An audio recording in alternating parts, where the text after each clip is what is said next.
itu maksudnya 3 kata yang saling berkaitan seperti ini, yang berulang-ulang ya. Jadi membuat jadi kayak fingerprint tulisan dari penulisnya.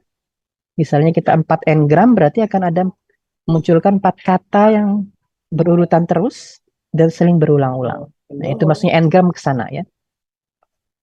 Teknik ini juga bisa digunakan untuk dulu sempat ada apa namanya penulis novel yang saya lupa kasusnya sih, nama penulisnya. Jadi dia menyebutkan identitas penulisnya, tapi setelah diteliti dari kumpulan novelnya dibandingkan dengan kumpulan novel yang lain, kita tahu ternyata yang nulis novel ini adalah orang yang sama si dia. Nah, itu korpus linguistik bisa ke sana, walaupun ada harus tahu juga teori-teori forensik linguistik yang lainnya. Tapi intinya bisa diaplikasikan ke sana.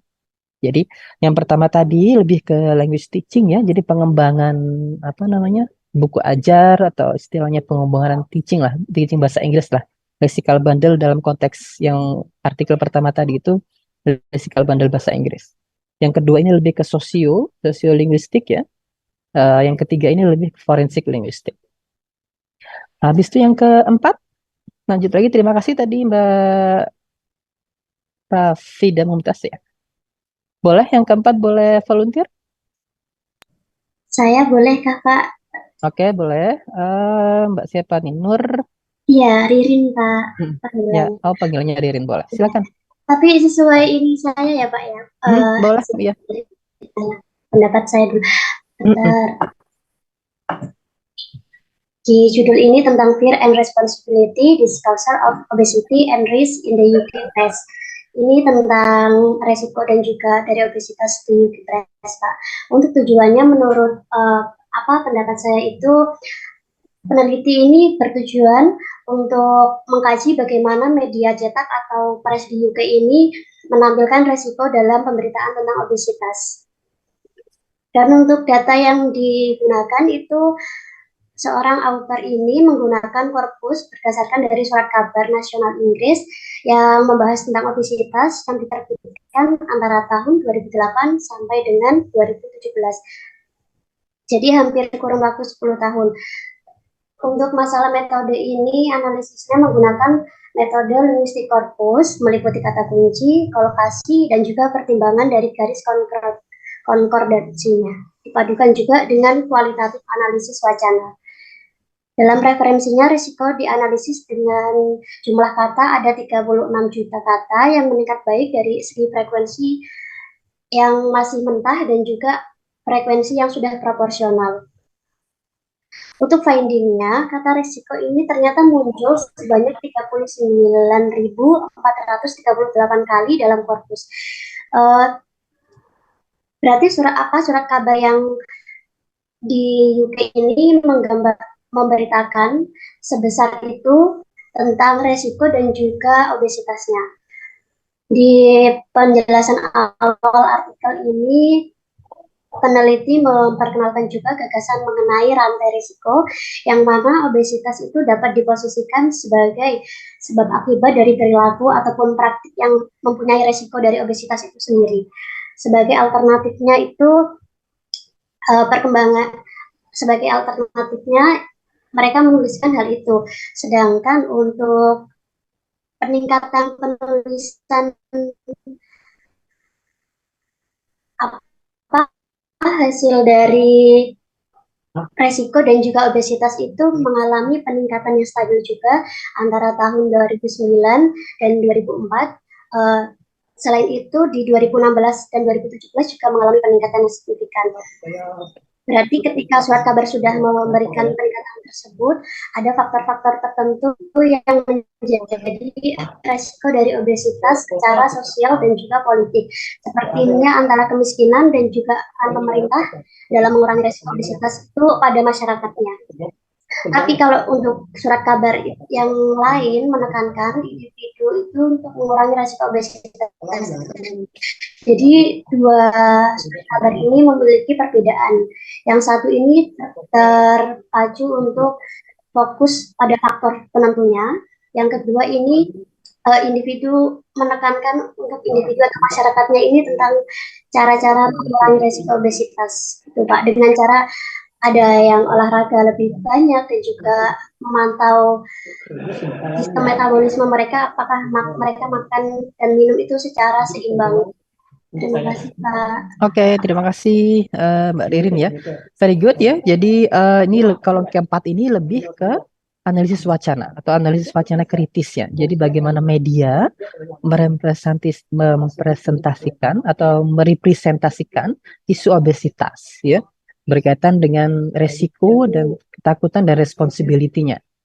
Tadi seperti dijelaskan Mbak Ririn ya, jadi kebanyakan isu obesitas ini direpresentasikan sebagai isu individu atau personal responsibility atau individual responsibility. Jadi obesitas itu sebabnya ini, karena risikonya ini, karena orang itu sendiri.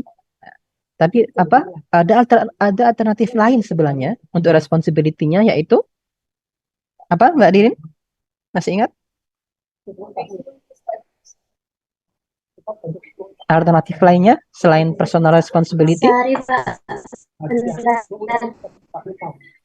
Lebih ke government responsibility ya. Jadi ini jadi sebuah kritis juga ke sana. Jadi Dari peran sebenarnya pemerintah juga, ya. benar Mbak, di peran pemerintah. Jadi bagaimana ada structural responsibility ya. Jadi kebanyakan di media itu yang mungkin kalau di Inggris itu, kalau kita bicara analis wacana itu kadang ke politik juga ya. Ada yang kiri, ada yang ideologi kiri, ideologi kanan ya. Uh, jadi satu istilahnya artikel-artikelnya di ideologi kanan itu mungkin lebih ke personal responsibility. Jadi dia lebih ke neoliberal. Jadi kesehatan kalian itu tanggung jawab kalian. Pemerintah tidak mempengaruhi itu. Tapi sebenarnya ada alternatif lain, yaitu bagaimana media memberitakan kalau obesitas itu juga termasuk struktural. Jadi dalam artian misalnya bagaimana pemerintah mengontrol pajak makanan-makanan yang fast food misalnya. Bagaimana menyediakan tempat-tempat olahraga buat orang-orang. Nah, isu-isu itu yang mungkin kurang di sana. Nah, ini lebih ke diskurs ya. Teman-teman mungkin yang bukan ke familiar ke CDA mungkin kurang paham atau kurang tertarik, tapi di sini saya hanya menunjukkan teman-teman kalau bisa aplikasi ke sana. Jadi bagaimana misalnya isu climate change, isu perubahan iklim direpresentasikan di media Indonesia misalnya, atau bagaimana isu yang lain lah, isu COVID misalnya kemarin tuh bagaimana representasinya.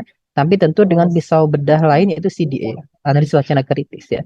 Yang bagi teman-teman yang tertarik ke sana, ya bisa juga mengaplikasikan itu ya, dengan datanya seperti ini, tekniknya seperti ini. Nah, nanti apakah perlu membuat korpus sendiri atau enggak, nah, kita bahas di materi kita hari ini ya tentang itu.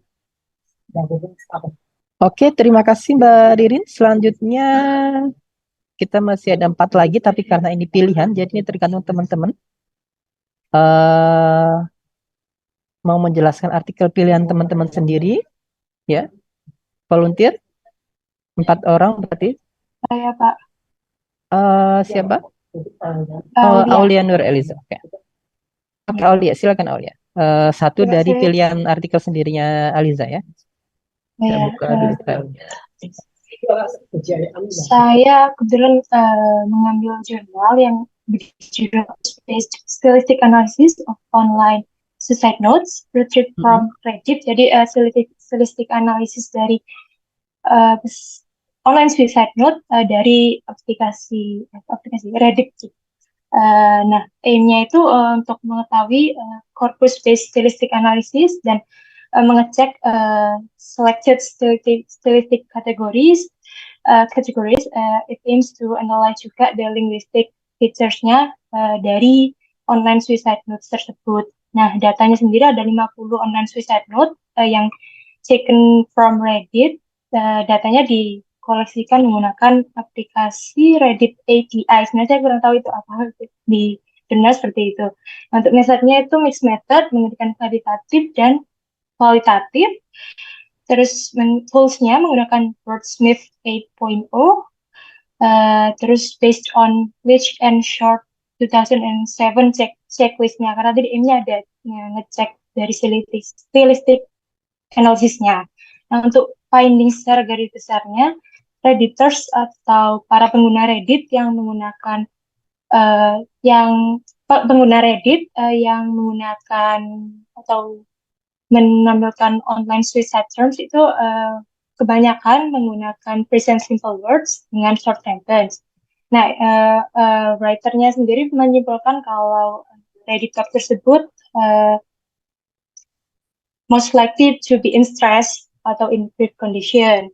Nah, untuk yang kedua ini saya kurang paham juga tentang TTR, tapi di jurnal sendiri disebutkan kalau the Redditors tend to be lexically diverse dan menggunakan satu atau dua themes dengan lower TTR, dan disebutkan kalau disebutkan bahwa online suicidal Redditors-nya itu menggunakan repetitive words. Kemudian yang ketiga, para Redditor ini menggunakan first person singular pronouns dan pemakaian verbs-nya itu lebih tinggi daripada aspek lainnya seperti nouns, adjectives, dan adverbs. Kemudian yang terakhir adalah Redditors-nya itu tend to use emotional words atau kata-kata emosional untuk mengekspresikan keinginannya untuk mengakhiri hidupnya, dan they tend to mention their close people, family atau friends dengan bahasa yang polite seperti itu. Oke, thank you Eliza ya. Jadi Eliza menjelaskan tentang menggunakan stylistic analysis berbasis korpus ya untuk menganalisa catatan bunuh diri yang diambil dari Reddit. Nah, kalau saya boleh tahu catatan bunuh dirinya ini buatan maksudnya buatan Redditors itu yang istilahnya belum meninggal, maksudnya dia buat catatan bunuh diri mereka kalau misalnya bunuh diri, atau emang sudah terbukti bunuh diri orangnya terus diupload ke situ, atau gimana, Aulia? Ada penjelasannya? Untuk di jurnalnya sebenarnya nggak ada keterangannya apakah beliau ini sudah bunuh diri atau belum, tapi autornya bilang kalau tidak mention namanya sama sekali. Nama saja gitu ya. Itu. Oke.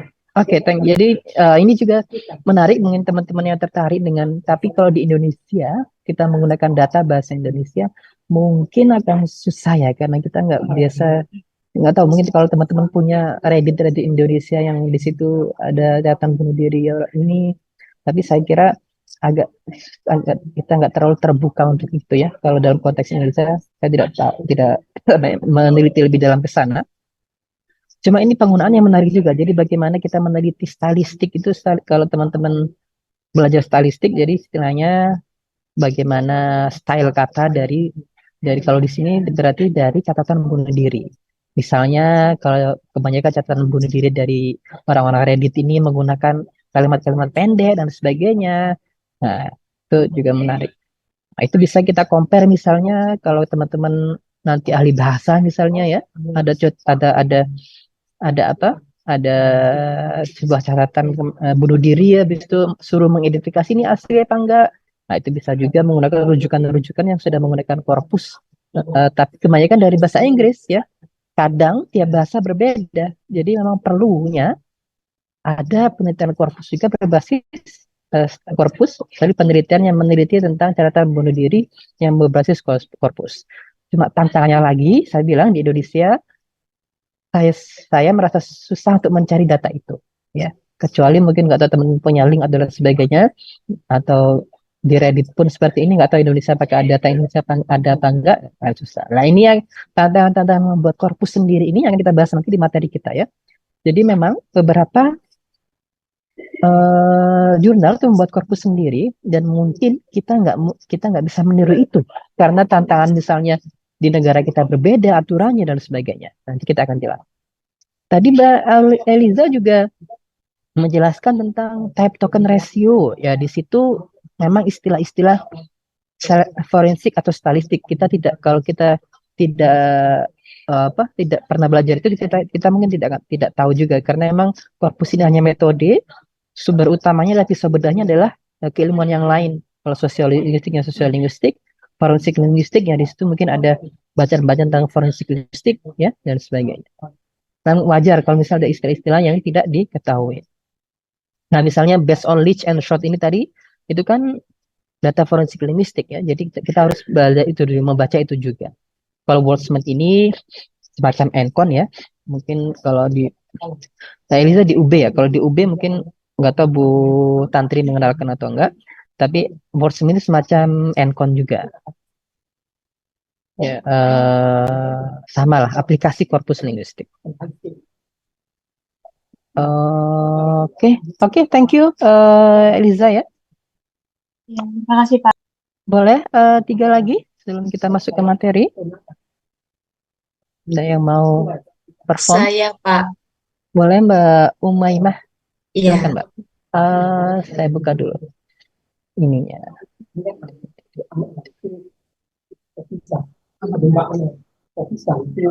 Mana ya Mbak ya? Harus duduk di mana? Oh, saya paling bawah. Oke, yang mana Mbak? Pakai yang punyanya Susi Yuliawati. Nomor 7. Oke, Bu Susi ya. Iya. Jadi di Oke, sini saya dari Undip Bu Susinya. Silakan.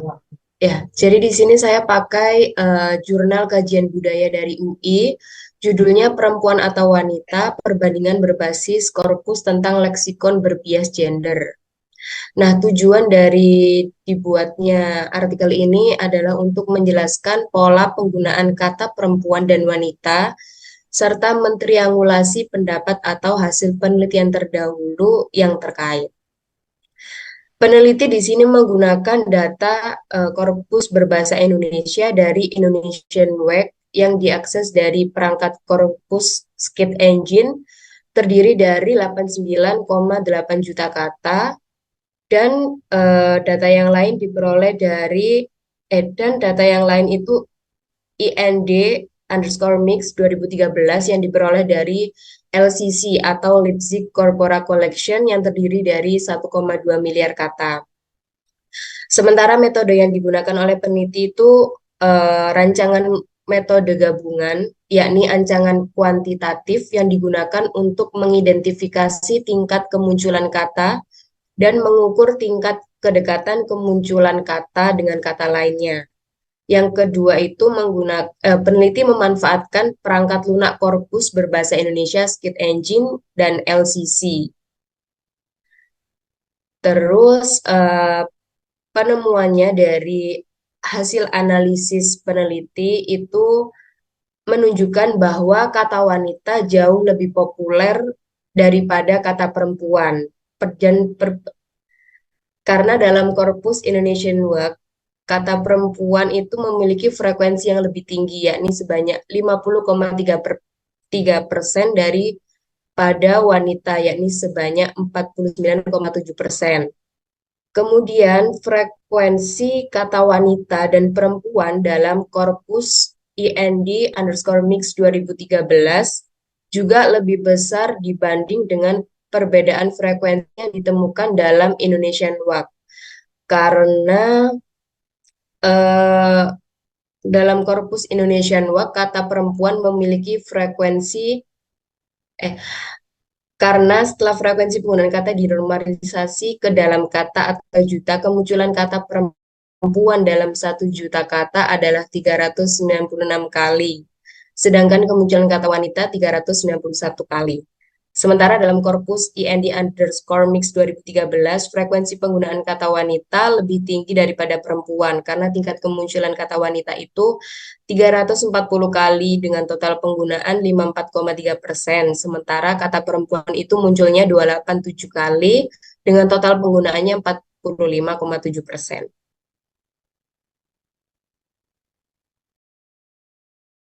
Sebenarnya, sorry, ada ini lagi.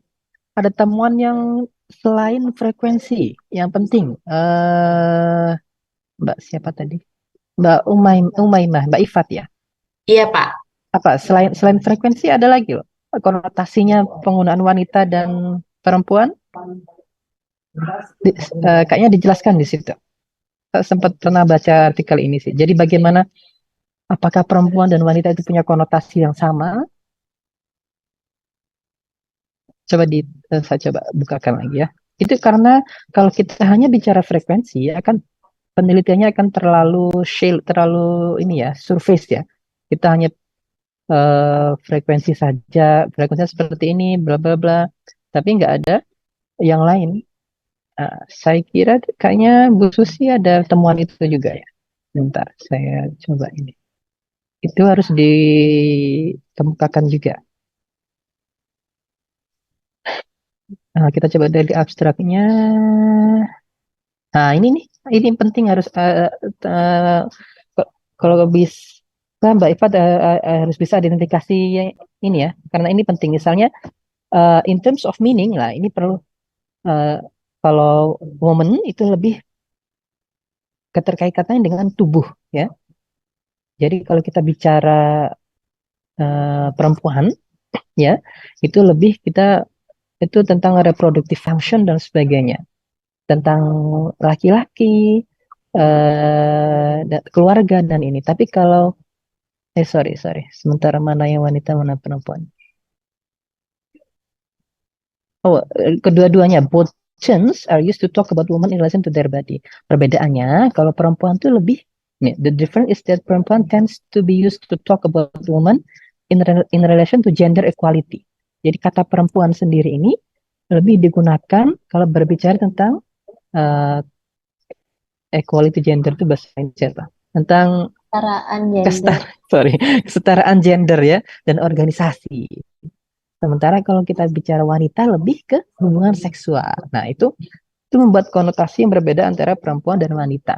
Mungkin kita secara kognisi bisa bilang seperti itu, tapi dengan adanya korpus ini membuktikan kalau memang penggunaan aslinya seperti itu. Kalau perempuan misalnya lebih ke kita bicara tentang kesetaraan perempuan, bukan kesetaraan, iya sih, kita bicara kesetaraan perempuan, bukan kesetaraan wanita ya mungkin. Secara kognitif sendiri kita bilang kayak gitu. Wanita lebih ke sexual relationship misalnya. Misal perempuan juga lebih ini tends to denote woman in relation to their roles in public domain ya. Kalau wanita itu lebih relation to domestic domain. Domestic domain itu maksudnya urusan dalam keluarga, misalnya nggak tahu kerjanya mencuci, ini. Nah, kalau perempuan lebih ke sana. Nah, ini juga temuan penting selain frekuensi tadi ya, Mbak Ifat ya. Jadi harapannya teman-teman juga bisa mengidentifikasi itu dalam sebuah tulisan ya. Jadi tidak hanya membandingkan frekuensi, tapi juga ada temuan yang lain selain itu yang penting. Nah, saya menunjukkan ini karena jangan sampai teman-teman menganggap wah ternyata hanya menunjukkan frekuensi bisa jadi artikel, enggak. Jadi ada yang lainnya ya. Maksudnya seperti itu. Bukan sudah bagus sudah menjelaskan ini, cuma ada beberapa temuan yang memang harus dimunculkan karena takutnya bagi teman-teman di sini yang mendengar, takutnya mah artikel hanya membandingkan frekuensi dari kata ini bisa jadi artikel, tidak. Jadi ada lagi ya. Jadi biar ekspektasi teman-teman tidak segampang itu korpus itu. Jadi ada selain frekuensi juga ada layer-layer yang lain. Misalnya tadi itu konotasi, dia lebih kolokasinya itu lebih dekat kemana. Metodenya kayaknya dia menggunakan kolokasi juga perempuan dan ini. Ya. Nah, ini kolokat ini kolokasi kalau ada ini. Misalnya kata perempuan tuh lebih ke muda, tua, ini wanita banyak. Satunya lebih ke pemberdayaan, kekerasan, walaupun sebenarnya secara ini agak sama. Tadi Bu Sesi sudah menampilkan perbedaannya. Nah, itu korpus ya. Kita menggunakan data besar itu untuk penggunaan identifikasi sebuah konotasi, sebuah penggunaan dua kata yang mungkin sama tapi ternyata penggunaannya punya konotasi yang berbeda. Oke, terima kasih Mbak Ifat ya. Thank you. Satu lagi mungkin. Kita sudah jam 6 ini. Satu lagi. Boleh? Mas siapa ini? Fajrul, Pak. Pak Jujur. Ya. Oke, silakan Jujur. Ya, saya ambil nomor 6 di tugas saya. Di tugasnya. Fajrul ya. Oke, silakan. Baik, terima kasih. Pada artikel ini berjudul dari Hamid, nggak tahu gimana pronounce kata namanya. Jadi the keyword and collocation in U.S. presidential discourse since 1993, a corpus assist analysis, Journal of Humanities and Applied Social Science. So judulnya adalah the keyword and collocation bla bla bla bla. Sedangkan tujuannya itu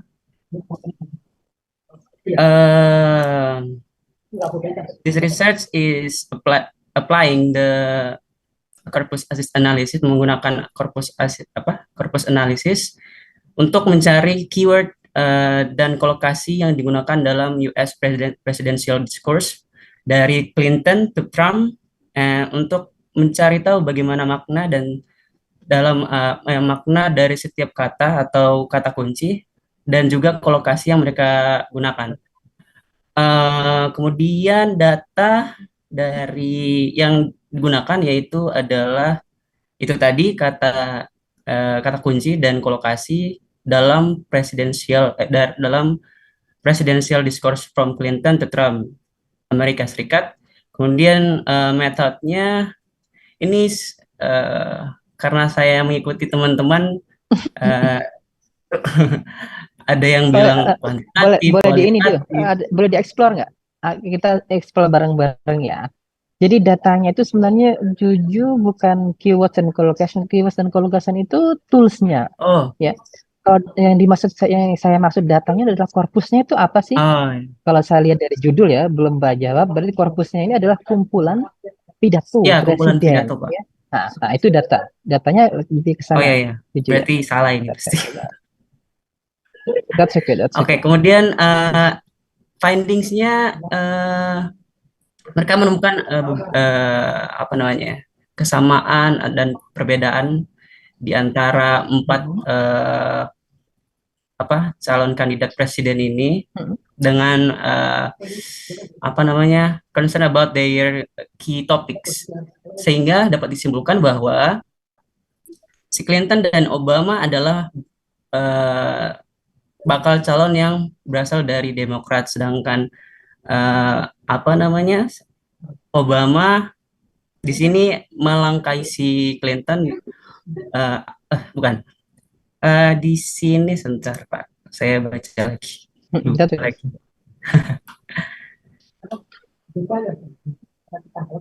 Nah, sambil download. Saya ulang lagi ya Pak. Penelitian ini dapat menjelaskan persamaan antara perbedaan di antara 4 presiden Amerika Serikat sebelumnya mengenai topik utama mereka.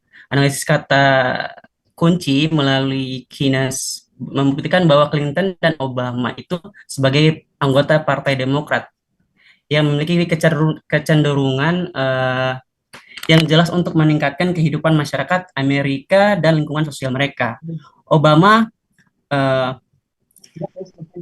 dalam urusan melampaui Clinton dalam urusan luar negeri, sedangkan si Clinton berbicara hal lain. Hal ini sesuai dengan fokus mereka pada perbaikan sosial ekonomi atau yang menjadi topik yang mereka bawa di di US presidential discourse itu.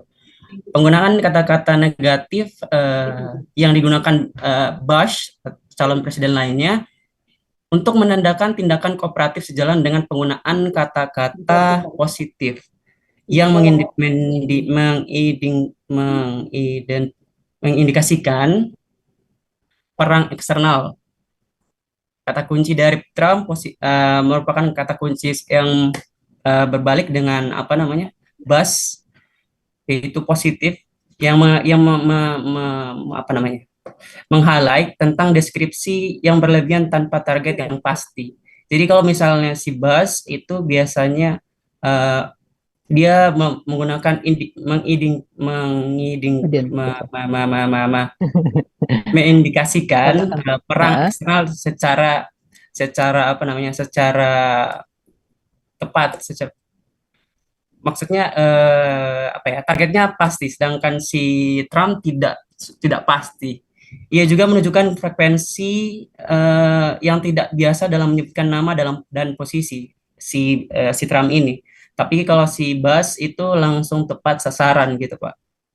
Kata-kata yang digunakan dengan nada negatif mengacu pada program reformasi dan isu-isu eksternal kolokasi di sekitar setiap kata kunci ini kontennya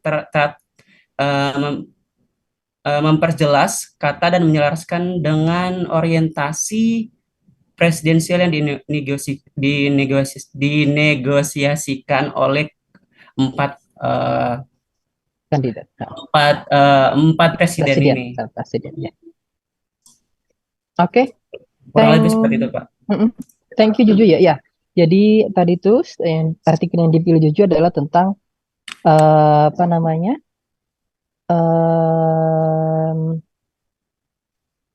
Keywords, jadi kata kunci dari pidato presiden dari tahun 93 sampai terakhir ya, sampai Trump ya, Donald Ya. Trump. Nah, jadi tujuannya juga sudah dibilang, jadi bagaimana kita mengetahui, sebenarnya ini lebih ke diskurs ya, jadi teman-teman yang sana lebih ke diskurs, jadi kata kuncinya dari pidato mereka itu apa sih bedanya? Tadi itu menunjukkan kalau misalnya Bush itu lebih ke masalah ini dan sebagainya. Nah, Ya. itu bisa dipakai ya. Korpus ini bisa dipakai. Jadi kumpulan pidato. Jadi tidak hanya satu dua. Biasanya analis wacana itu hanya satu dua tiga pidato, tapi dengan bisa korpus linguistik ini kita bisa banyak pidato, ya istilahnya mungkin saat menjabat presiden kan pidatonya banyak sekali dan bisa jadi satu. Nah, seperti itu. Lalu bagaimana kita bisa juga apa namanya? Mimik ya. Jadi misalnya teman-teman mau bandingkan gimana pidatonya SBY dan Jokowi misalnya tentang keywords dan kolokasinya. Kalau SBY itu banyak berbicara tentang isu apa, itu bisa jadi pakai keywords analisis. Nanti kita akan belajar tentang itu, keywords analisis, kolokasi analisis juga bisa. Nah, itu bisa juga dijelaskan karena waktu SBY misalnya bicara banyak tentang ini karena waktu itu ada ini dan sebagainya. Atau karena politiknya di sini partainya memilih ini dan sebagainya. Itu bisa dijelaskan. Cuma bedanya politik kita dengan sedikit masuk ke politik karena diskurs yang multidisipliner ya. Itu karena kalau di Inggris atau di Amerika itu mereka jelas ideologinya konservatif dan liberal. Nah, itu benar-benar nggak bisa bergabung. Tapi kalau di sini di politik kita kan mereka yang penting melihat sosok ya. Jadi yang ideologinya beda pun bisa koalisi jadi satu, mengusung satu orang. Karena memang lebih Indonesia lebih figur based ya, di situ ada figur siapa, partai yang walaupun misalnya kanan ya, bisa lebih Islamis misalnya, bisa berkoalisi dengan partai politik yang lebih kiri misalnya ya. Nah, kalau kita bicara ideologi ya, nah itu bisa ke sana kalau analis wacana kritis ya. Teman-teman yang pendidikan mungkin tidak terlalu tertarik, tapi bagi teman-teman yang diskurs atau sosial mungkin itu menarik. Oke, thank you Juju ya. Pak, boleh tanya nggak sih? Silakan. Kan ini namanya satu artikel apa ya? Kalau menurut saya ini artikel yang menggunakan korpus sebagai ini adalah topik-topik seperti ini sepertinya terlihat sangat mudah ketika kita menggunakan korpus. Menurut Bapak, kalau misalnya saya ambil topik ini untuk tesis, apakah menurut Bapak akan mudah seperti yang dipikirkan? Jadi gini, karena korpus ini hanya method ya. Jadi jujur misalnya ada topik misalnya seperti ini berarti harus tahu juga tentang CDA-nya, Oh tentang iya. wacana kritisnya ya di sana ya.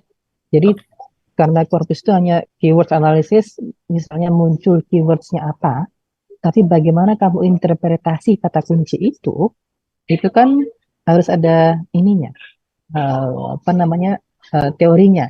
Misalnya di analisa wacana kritis, misalnya ada keywords ini, kalau kamu baca paper saya misalnya, karena yang lain, kalau yang lebih orang-orang terkenal mungkin lebih susah dipahami ya. Paper saya kan penulis biasa, jadi mungkin lebih mudah dipahami, bisa juga baca yang representasi Islam dan Muslim. Di situ kan saya juga pakai keywords nih. Keywords, ya kalau nggak salah pakai keywords ya. Keywordsnya apa, bagaimana saya interpretasi kata kunci itu. Nah, itu kita menggabungkan CDA dan korpus linguistik. Personal question, Pak. Silakan. Mudah atau tidak? Ini tergantung sebenarnya tergantung kamu menguasai pisau bedahnya itu. Oh Jadi ya, misalnya kamu tertarik, saya lupa kamu di pengenalan tertarik kemana ya? psycho Ke sama psikolog, oh, saya nggak tahu sama tentang sosiolog. psikolinguistik ya, sosiologi. Tapi kalau misalnya kamu beralih mau pindah haluan, berbelok, misalnya analisis wacana atau misalnya ke leksikal bundle kayak tadi itu bisa aja. Ya. Sebenarnya ya ada tantangan-tantangannya. Misalnya datanya, kamu kamu misalnya kalau presidensial tadi lah, kalau misalnya seperti artikel yang kamu baca lah, pidato presiden, bisa nggak kamu dapat kumpulan pidato presiden? Nah, itu harus kamu pikirkan. Tapi kalau misalnya pakai korpus general seperti Bu Susi tadi itu, karena dia dia meneliti tentang penggunaan kata wanita dan perempuan secara umum ya, jadi tidak perlu korpus khusus. Misalnya itu ya, berarti korpusnya sudah ada, kita tinggal meneliti. Kalau wanita dan perempuan sudah ada, mungkin coba pria dan laki-laki. Oh ya, Kayaknya belum ada, bisa juga kamu angkat isu itu. Kalau belum ada, coba dicek lagi ya. Dengan menggunakan oke Pak. App Engine atau dengan LCC Indonesia di Sikipiweb bisa. Nanti kita yang kemarin saya tunjukkan ya, Korpus Indonesia di Sikipiweb itu, nah, bisa pakai itu juga. Nah, kalau kamu bisa meneliti bagaimana pria dan laki-laki di korpus itu, konotasinya, itu bisa jadi satu tesis sih sebenarnya. Tapi nggak tahu nanti teman-teman yang lain juga pengen itu ya kalian berembuk sendiri. Tapi saya kira laki-laki dan perempuan, laki-laki dan pria mungkin belum ya. Tapi coba cek lagi. Pria dan wanita, wanita dan perempuan yang sudah sering. Baik Pak, terima kasih Pak. Oke, thank you, Juju. Ya, terima kasih. Oke, oke. Ada pertanyaan sebelum masuk ke materi?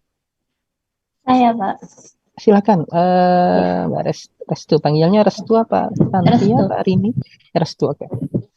Terkait juga dengan jurnal takernya Juju tadi kan yang dijadikan data itu adalah pidato presiden dari presiden tahun berapa ke berapa. Nah, untuk satu buah pidato ini kan berarti berisi banyak sekali kata-kata. Nah, apabila kita ingin memasukkan data pidato presiden ini ke toolsnya Corpus ini berarti kita harus mencari keywordnya atau bagaimana, Pak? Oh, enggak. Oke, habis ini kita praktekkan ya tentang itu, tentang Oke. masukkan data itu ya. Jadi istilahnya kamu buat korpus dulu, buat kumpulan pidato dulu dalam Word misalnya ya. Habis itu kamu convert ke TXT, langsung bisa dimasukkan ke software korpusnya, Ancon ataupun Lunchbox. Nanti kamu bisa analisis di sana, keywords itu seperti apa, caranya itu bisa. Ya, Nanti kebetulan saya kan kita belum pernah belajar ya, Pak, ya, mohon maaf. nggak Jadi, apa, nggak apa. Nanti ini kita akan kemarin, pelajari itu. ya, Mulai dari yang awal dicontohkan, misalnya. yang dicontohkan kemarin kan memasukkan satu keyword. Berarti untuk toolsnya sendiri, misalkan kalau untuk menggunakan pidato, ini kan seperti paragraf-paragraf seperti itu ya. Itu bisa Jadi, langsung dimasukkan gitu. jadi gini, yang kemarin saya contohkan itu adalah korpus yang sudah ada di website, di software ya. Nah, habis itu kita tinggal mencari kemarin masukkan satu kata itu, misalnya, maksudnya itu adalah kata yang kita cari. Kalau dalam konteks apa namanya swearing tadi itu, berarti kita akan mencari kata FUCK, kata bloody dan sebagainya di dalam korpus itu. Nah, tapi dalam konteksnya penelitiannya Juju tadi, itu datanya adalah data pidato presiden yang belum ada di di mana di website ya istilahnya. Berarti kita harus membuat itu dulu. Nah, cara membuatnya nanti kita akan belajar sekarang ini tentang building corpus. Habis itu kita masukin ke software. Habis itu sudah kita langsung masuk metode-metodenya, misalnya nyari keywords ya berarti kita harus menggunakan keywords analysis. Bagaimana keywords analysis? Kalau keywords itu membandingkan korpus yang kita teliti dengan reference korpus. Nanti kita akan pelajari itu ya. Sekarang masih belum memang. Buat bayangan saja. Jadi bedanya kalau kita korpus buat sendiri, berarti kita harus masukkan korpus itu ke software. Tapi kalau korpus sudah jadi, berarti kita hanya tinggal mencari atau menganalisis. Misalnya kata wanita dan perempuan, pakai korpus yang sudah jadi, berarti kan tinggal, saya contohkan. Misalnya ya, PPT Web. Oke, kita pakai korpus LCC Indonesia 2022. Nah, berarti kita langsung tinggal cari kata wanita, habis itu frekuensinya berapa. Habis itu kalau kita pengen mengetahui konotasinya, berarti tadi kayak Bu Susi tadi itu pakai kolokasi. Berarti kita kolokasi. Di sini kita klik collocation, terus itu view collocation. Nah, habis itu kolokasi itu ada hitung-hitungannya, nanti kita proses lagi. Sebenarnya masih banyak tahapannya. Jadi kita pelajari satu-satu. Tapi intinya seperti itu, Mbak Restu ya. Kalau korpus yang sudah ada, kita tinggal mencari apa riset question kita. Nah, di sini kolokasi perempuan Muminah Mustadah, tapi ini salah. Kita harus setting di sini dulu. Nah, ini setting-setting ini juga kita ada referensinya ya. Jadi kita pelajari itu. Misalnya di sini berarti kata wanita. Nah, ini tadi wanita ya. Lebih ke eh, kolokasinya adalah kata yang bersandingan di samping kanan atau kirinya ya. Lebih ke pria, rok, apa hamil, kebaya, suami, lebih ke domestik. Mungkin benar seperti penelitiannya Bu Susi tadi. Walaupun Bu Susi tidak menggunakan korpus ini ya. Seks cantik, pakaian dan sebagainya ya. Nah, ini contoh kita meneliti korpus yang sudah ada. Jadi kita tinggal menyesuaikan riset questionnya apa. Misalnya kalian pengen bandingan penggunaan pria dan laki-laki ya, berarti tinggal query-nya di ini, pria. Bedanya apa sih pria dan laki-laki dalam korpus? Nah, pertama pria dulu, kolokasinya apa. Habis itu nanti kalian buat search lagi laki-laki, kolokasinya apa. Nah, gampangnya seperti itu. Ini hanya gambaran ini ya. Mungkin itu Resto ya. Baik Kak, terima kasih. Sama. Oke, sudah 6.24. Kita masuk ke materi.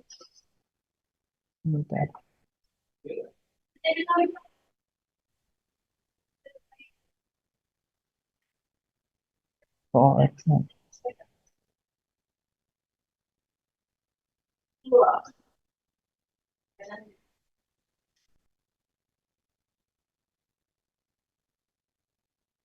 Oke, metode penyusunan korpus ke materi kita hari ini. Kita tidak akan banyak, tidak sampai 3 ini ya. Ini yang pertama desain, lalu membuat korpus kalian sendiri. Oke, bagaimana sih? Jadi misalnya teman-teman perlu korpus sendiri, jadi tidak menggunakan korpus yang sudah ada karena research question yang memang tidak memungkinkan itu, berarti harus membuat korpus sendiri. Nah, bagaimana caranya? Bagaimana mendesainnya? Apa yang harus dipertimbangkan? Nah, ini saya coba jelaskan dulu ya. Yang pertama, isu mendesain adalah representatifnya, lalu keseimbangan korpus, lalu sampling, dan ukuran korpus itu sendiri. Ini empat isu, atau istilahnya 4 poin yang harus teman-teman pertimbangkan. Ya. Yang pertama adalah representatif. Apa yang dimaksud representatif? Ya, misalnya sejauh mana sampel mencakup berbagai variabel dalam suatu populasi, dalam suatu bahasa. Misalnya, teman-teman mau meneliti penggunaan apa nih, kata mengumpat misalnya di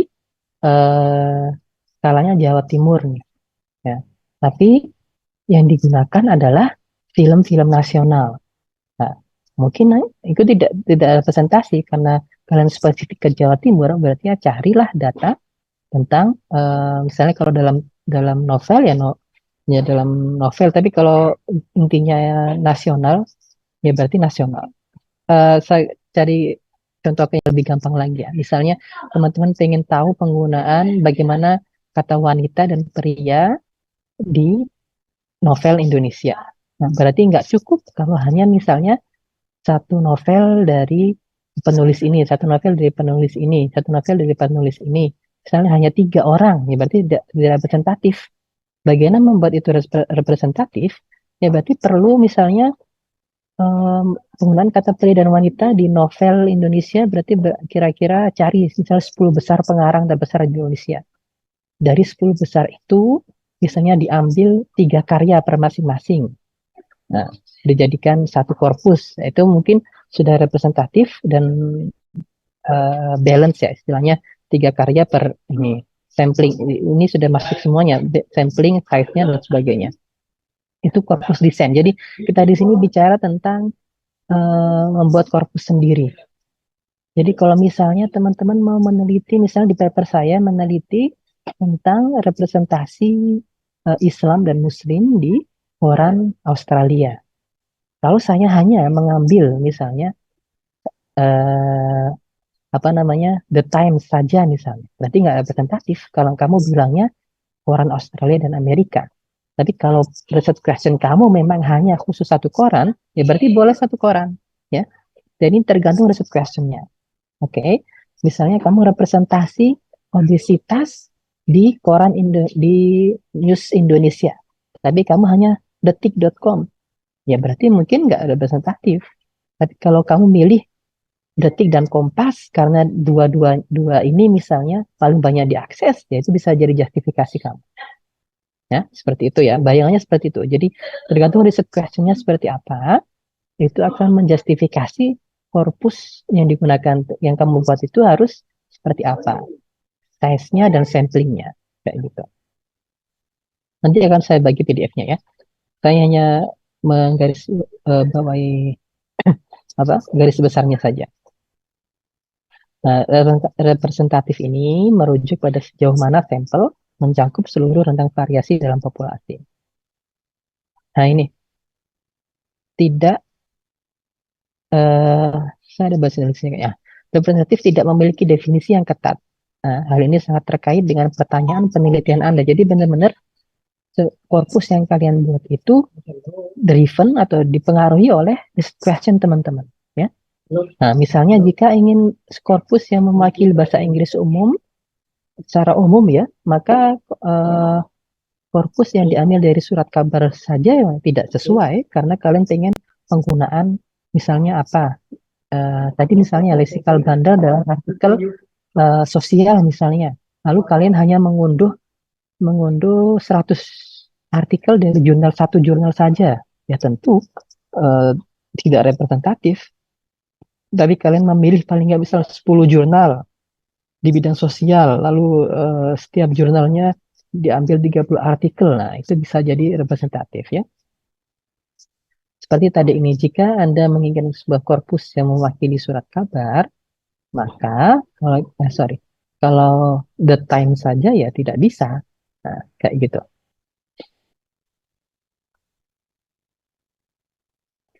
Kenapa kita harus peduli dengan representativitas? Karena pembaca nanti akan tahu ya, jadi istilahnya menilai artikel kita ini sesuai nggak dengan klaimnya, dengan representasinya.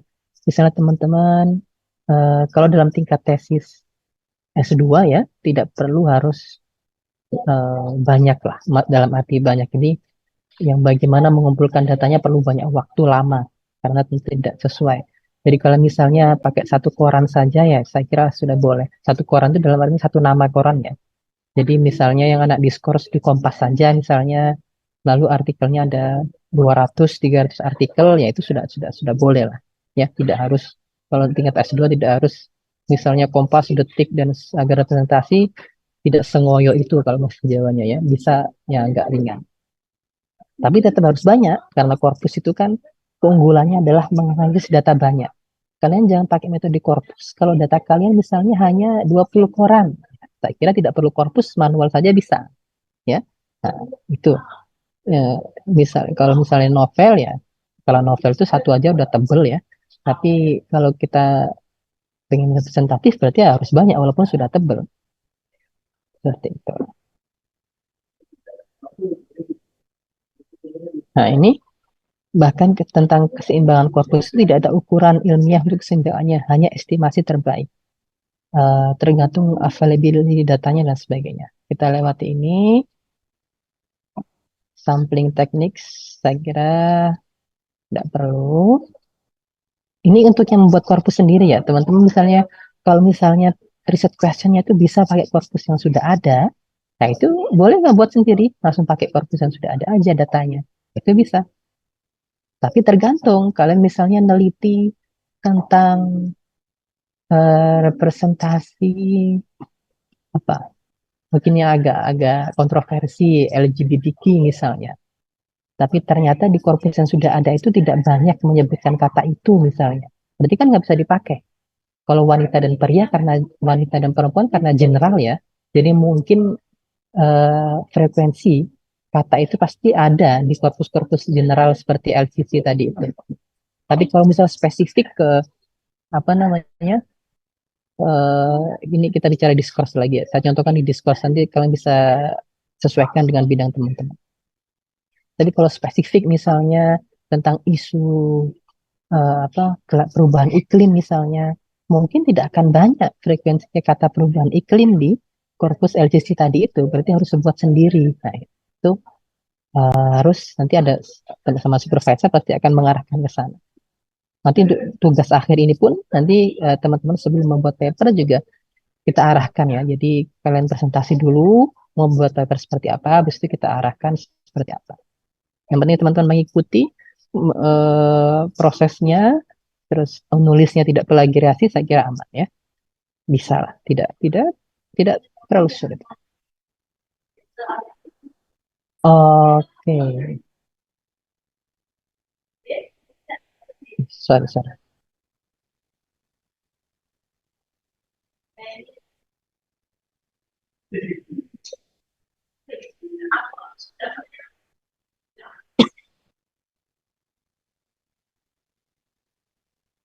Oke, ukuran corpus size. Nah, ini keseimbangan dalam korpus juga dipengaruhi oleh pertimbangan praktis ya. Jadi seberapa mudah data dari berbagai jenis tadi itu dapat diambil. Kalau misalnya susah ngambilnya, ya oke lah, tidak apa-apa, tidak mungkin tidak bisa seseimbang itu ya boleh, tapi harus dikemukakan di paper itu, di proposal teman-teman ini bisa di paper atau tesis teman-teman misalnya ada penguji tanya kenapa ini kok nggak ini, ya karena misalnya data ini susah nggak bisa diambil misalnya. Kenapa nggak pakai liputan 6 misalnya? Karena misalnya apa alasan dikasih alat justifikasi aja.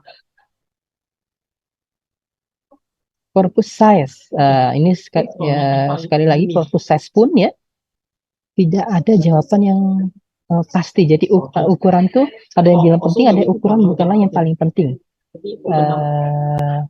Dalam artian apa namanya tergantung riset question teman-teman ya. Kalau misalnya apa ya, memang datanya hanya itu misalnya ya berarti ya itu saja. Walaupun misalnya hanya 100 lah, ya berarti emang itu ya sudah itu saja. Tapi kalau misalnya hanya 20 ya saya kira tidak perlu menggunakan korpus, juga bisa analis manual. Tapi kalau memang mau tetap pakai korpus juga boleh saja.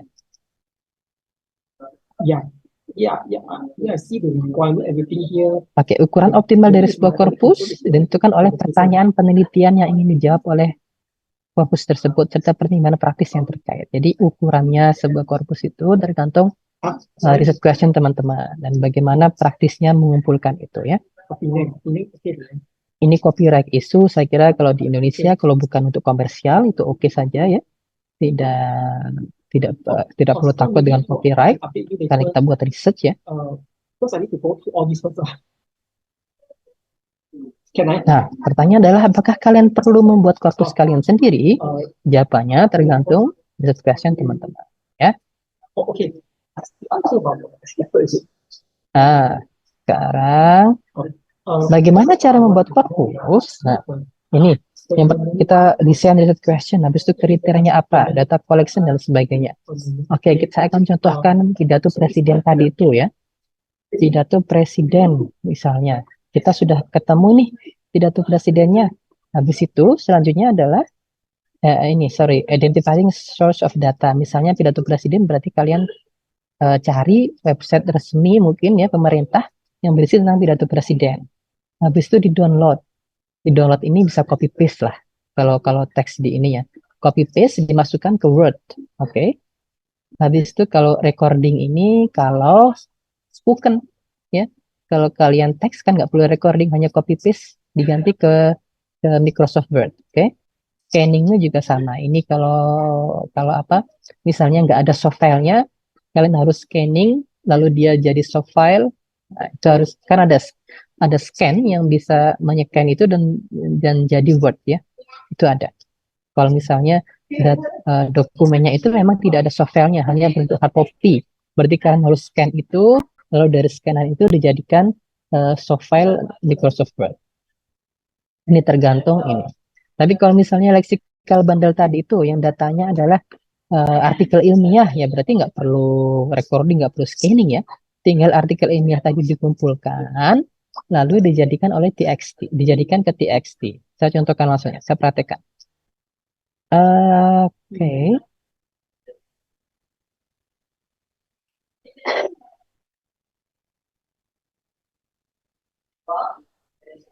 Sebentar. Jadi sebenarnya software Corpus itu ada beberapa yang bisa pakai PDF, ada yang bisa tidak pakai PDF. Harus pakai TXT. TXT itu nanti saya akan.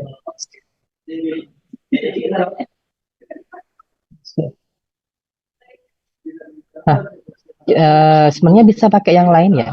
Cuma teman-teman bisa juga pakai unfile converter ini. Ini untuk mengconvert PDF atau Word ke TXT. Ya. Jadi tinggal diinstal, habis itu kalian ada file PDF misalnya pidatonya tadi itu berupa PDF ya, misalnya teksnya yang sudah kalian download dari website resmi misalnya. Habis itu atau Word ya. Nah, habis itu kalian tinggal convert ke TXT. TXT itu seperti ini. Saya contohkan. Nanti kita ada tanya jawab ya. Ini saya inikan dulu.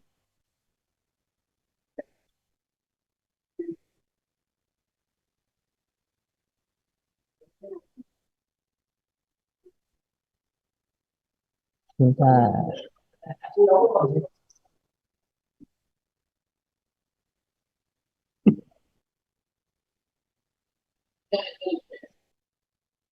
TXT itu adalah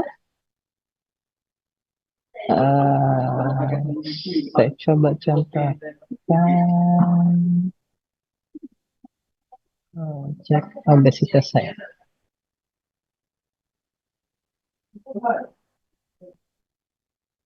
Ini TXT ya. Kalau dalam Microsoft itu Notepad lah ya. Filenya dalam bentuk Notepad. Nah, ini adalah isinya adalah artikel news karena saya juga meneliti obesitas ya di Detik, nanti akan terbit September ini di jurnal Scopus juga. Nah, ini jadi misalnya data awalnya kalian adalah Word ya, habis itu pakai unfile converter tadi itu bisa jadi TXT seperti ini. Misalnya bukan Word lagi. Nah, dari TXT ini baru bisa dimasukkan ke Ancon. Nanti Ancon sama Bu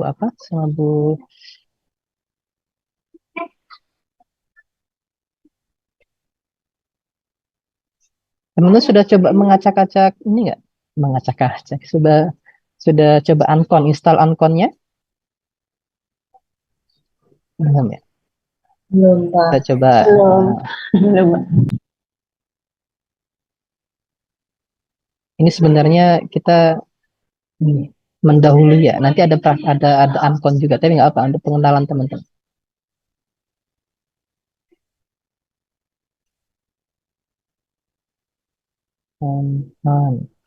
Kalau teman-teman buka Ancon, kalau nggak bisa share ya.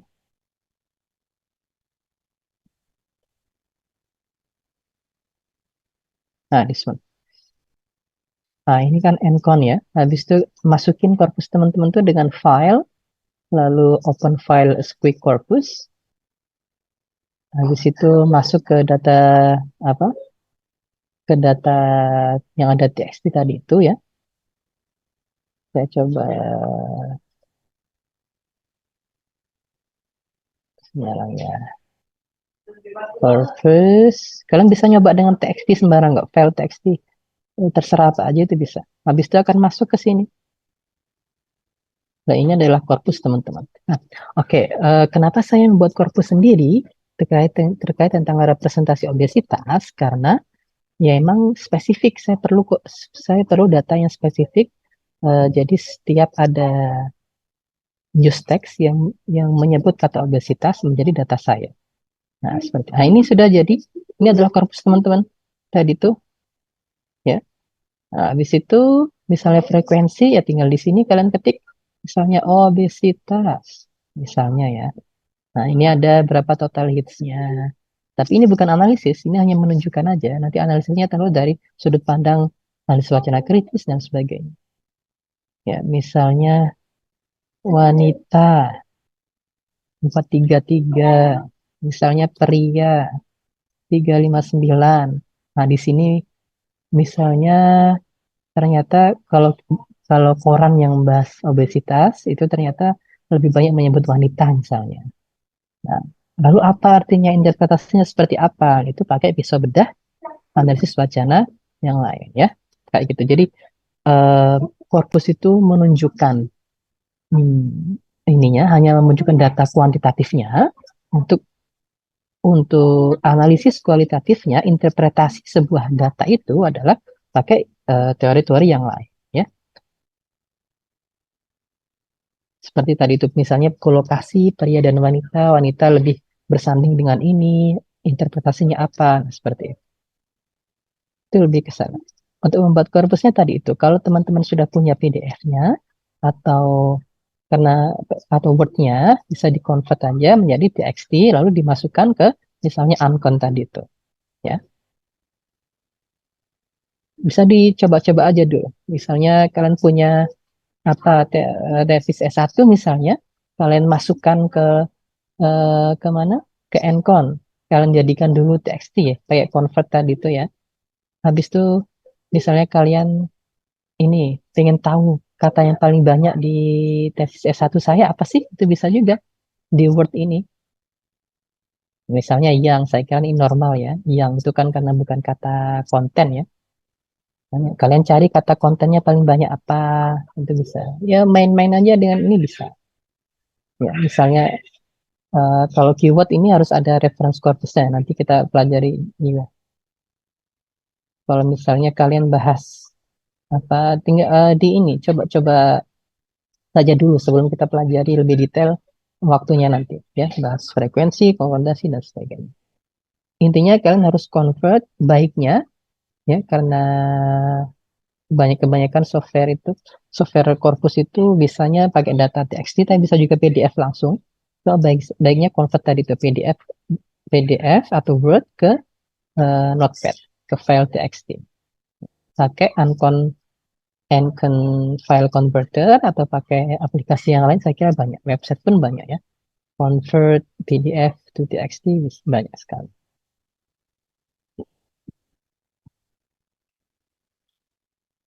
Oke, pertanyaan dulu. Silakan. Ayo Pak, izin bertanya. Silakan, Mas Ilham. Pak, mengenai ini critical discourse analysis yang menggunakan metode korpus itu sebenarnya mengarah kemana ya? Maksudnya penelitiannya itu lebih sifatnya mengarah ke perbandingan, komparasi, atau lebih ke deskriptif? Kurang lebih gitu Pak, pertanyaan saya. Si bingung. Sebenarnya bisa semuanya ya. Jadi kita bisa bandingkan. Kita bisa bukan kalau deskripsi bukan ya, karena analisis wacana itu lebih ke kritis ya, lebih ke critical. Kalau kita bicara analisis wacana kritis ya. Jadi kalau AWK itu karena kita berpijak pada ketidakadilan dan sebagainya, atau istilahnya misalnya obesitas tadi itu obesitas itu lebih ke apa namanya, personal responsibility dan sebagainya. Itu lebih ke critical, kita interpretasi dari data itu. Untuk komparasi juga bisa, komparasi dalam artian seperti ini. Kita ya tadi pria dan wanita bisa komparasi, tapi kita nggak harus komparasi juga bisa. Misalnya satu isu obesitas, satu isu tentang COVID, bagaimana sih COVID diberitakan dan dipresentasikan, atau misalnya satu isu tentang apa yang lain, misalnya non Muslim, misalnya yang lain. Kalau kebanyakan penelitian di negara Barat itu adalah bagaimana representasi Islam di koran-koran mereka.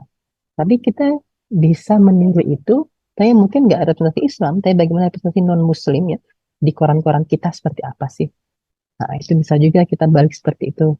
Nah, itu kan kita nggak membandingkan, jadi langsung satu figur saja bisa seperti itu.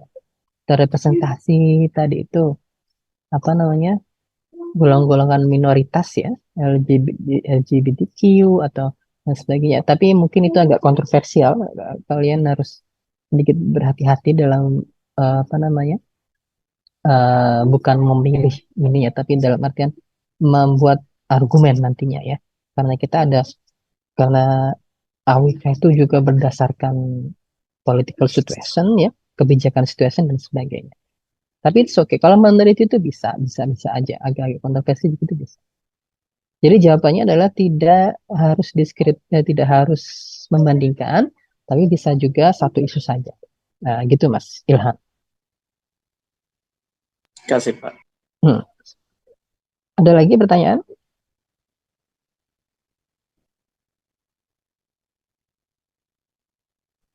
Tidak ada Pak sepertinya. Oke. Pak, izin bertanya Pak. Bisa sekali Silakan, lagi bertanya? silakan. Boleh. Itu kalau Aman. meneliti soal apa ya, kajian wacana dalam menggunakan metode korpus itu nggak masalah kalau misalkan kita menggunakan kata-kata yang agak sedikit kurang enak begitu atau kontroversial, contohnya kayak apalagi terorisme dalam Islam atau misalkan LGBT kayak tadi, itu nggak apa-apa ya kalau misalkan kita Nggak masalah. Nanti datanya pakai apa? Atau misalnya kalian, saya kasih sedikit ide aja nih. Misalnya bagaimana sih non Muslim atau mungkin kalian sebut agama Kristen, orang Kristen dan sebagainya digambarkan di website organisasi Muslim misalnya, itu juga bisa. Tidak harus media. Nah, bagaimana kalian cari datanya? Ya berarti kalian masuk misalnya kalau website organisasi Muslim misalnya di Muhammadiyah atau NU misalnya, kalian masuk ke website mereka, terus cari semua artikel mereka yang ada kata non Muslimnya atau kata-kata Kristennya dan sebagainya. Nah, itu bisa seperti itu. Jadi it's okay aja.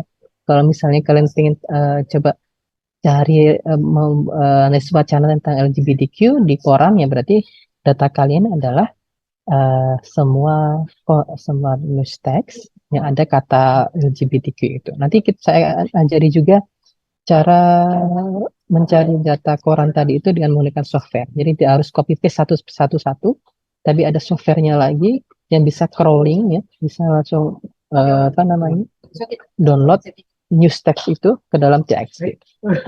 Emang banyak software kalau Corpus kita. Kalau manual satu-satu dan data banyak akan sangat sangat memakan waktu ya. Apalagi level S2, kalian hanya punya waktu sedikit ya, tidak harus banyak sekali data.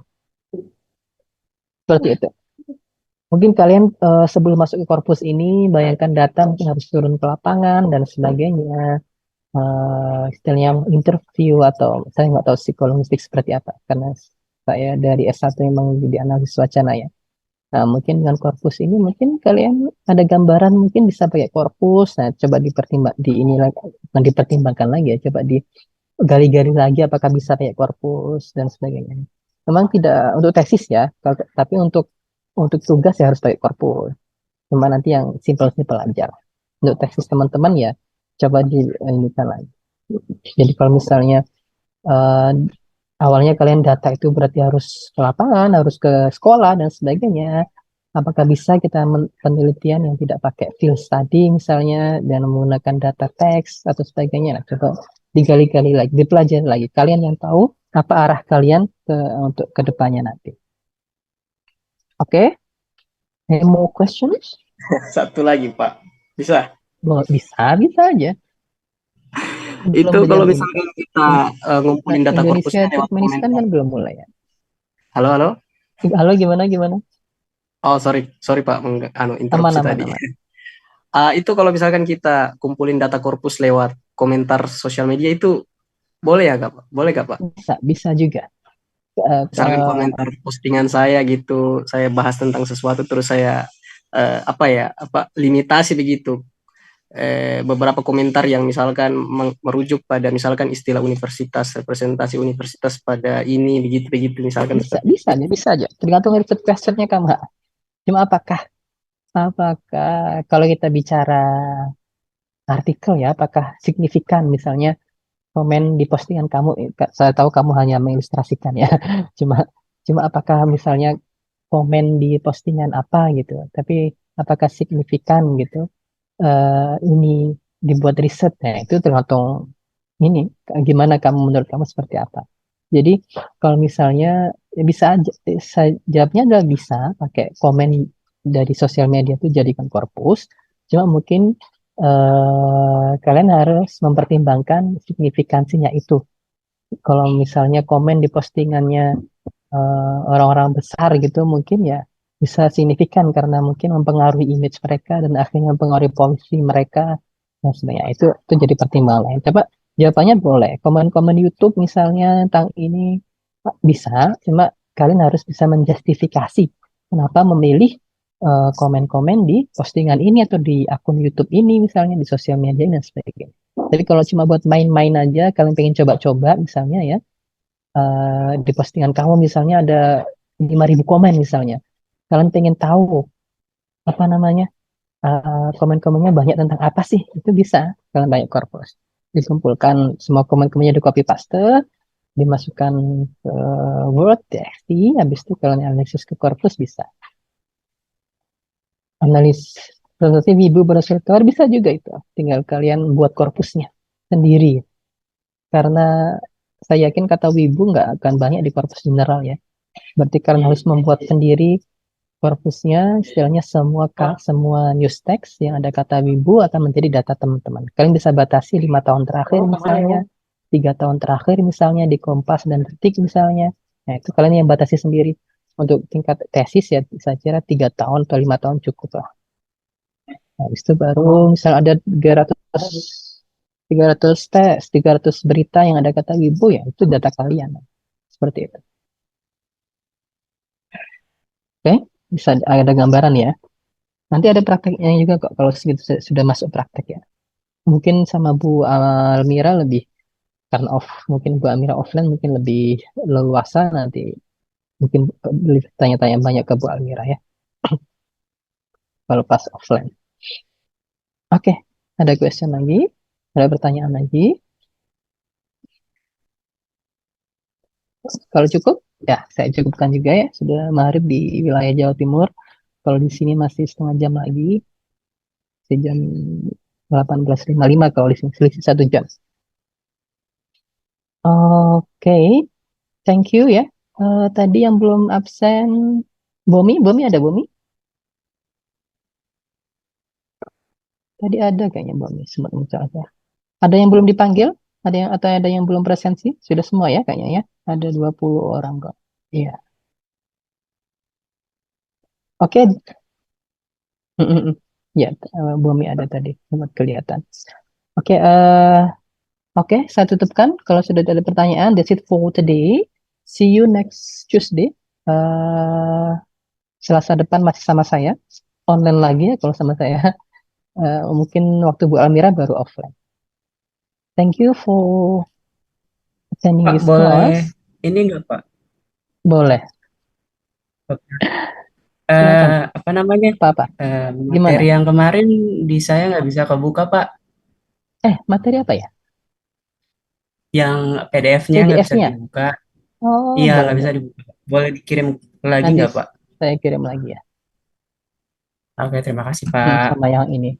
Oke, sama. Oke, terima